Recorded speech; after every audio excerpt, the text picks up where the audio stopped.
Tingnan nyo guys, oh. Dumami yung sanga. 1, 2, 3, 4, 5.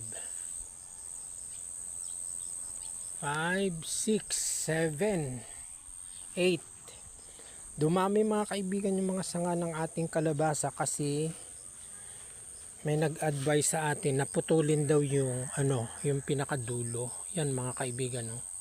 Pinutol natin, nagmultiply sa marami yung sanga, no? Ngayon kung halimbawa i-multiply natin sa bunga naman dahil siyam, bali 10 kasama na itong tumutubo 10. 1, 2, 3, 4, 5, 6, 7, 8. 8, 8 sanga. So ibig sabihin kung bawat sanga na yan nagbunga, so marami, no? Ayun. Oh, di ba? Ganun lang pala ang pagpaparami ng bunga ng kalabasa. And then aabunuhan natin mamaya, mga kaibigan.